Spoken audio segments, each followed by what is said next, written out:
ஆய கலைகள் 64 ஏய உணர்விக்கும் என் அம்மை தூய உருப்பளிங்கு போல்வாள் என் உள்ளத்தின் உள்ளே இருப்பாள் இங்கு வாராது இடர். அனைவருக்கும் வணக்கம்.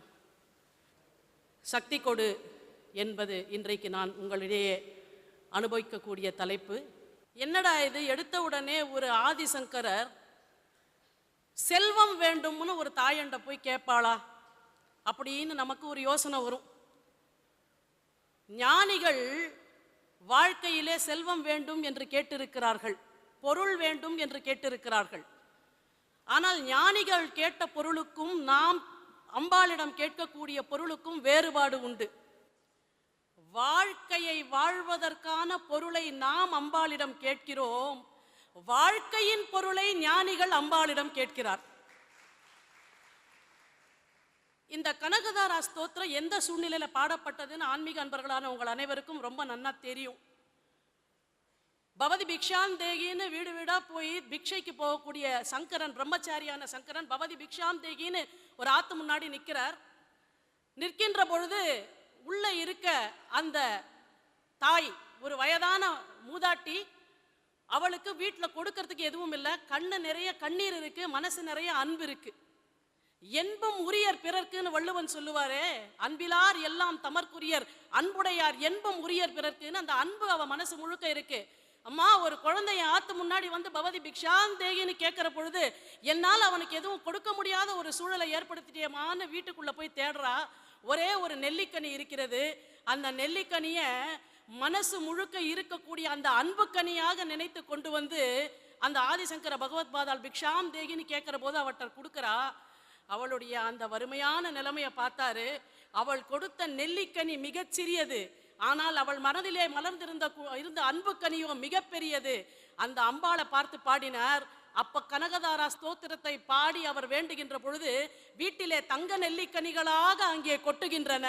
அப்படி கொட்டிய அந்த பொருள் ஆதிசங்கர பகவத் பாதாளனுடைய அன்பினால், ஒரு மனிதனுடைய, ஒரு ஞானியினுடைய அன்பினால் எங்கே எல்லாம் பொருள் சேருகிறதோ அந்த பொருளை ஞானிகள் ஒருபோதும் பயன்படுத்துவதில்லை. மற்றவர்களுடைய பயன்பாட்டிற்காகத்தான் ஞானிகள் ஒவ்வொரு முறையும் இது போல பொருள் சேர்த்திருக்கிறார்கள். இதுக்கு அகச்சான்று என்னன்னு பார்த்தா, ஒரு ஏழை இளைஞன் வந்து எனக்கு திருமணத்திற்கு பொருள் வேண்டும் அப்படின்னு ஸ்ரீமத் வேதாந்த தேசிகரை வேண்டிய பொழுது அவர் ஸ்ரீமாதான்னு சொல்லி அந்த ஸ்ரீஸ்துதியை பாடினார் இல்லையா? அந்த ஸ்ரீஸ்துதியை பாடியவரும் கூட தனக்காக பொருள் கேட்டு பாடவில்லை. ஆக மனிதர்கள் வாழ்க்கையை வாழ்வதற்கான பொருளை தேடுகிறார்கள், ஞானிகள் வாழ்க்கையின் பொருளை தேடிக்கொண்டிருக்கிறார்கள். மந்திரத்திலேயே மிகச் சிறந்தது எதுன்னு சொன்னாக்க, தாயிற் சிறந்தது ஒரு கோயிலும் இல்லை, காயத்ரியை விட உயர்ந்த மந்திரம் இல்லை என்று சொல்வார்கள்.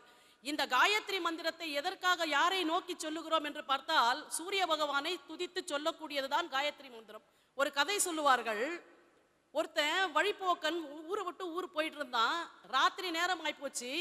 ஒரு ஆத்தங்கரையோரம் வந்தது. சரி, ராத்திரி இந்த ஆத்தங்கரையிலேயே தங்கிட்டு விடிகாலம்புற போலான்னு நினைச்சானா.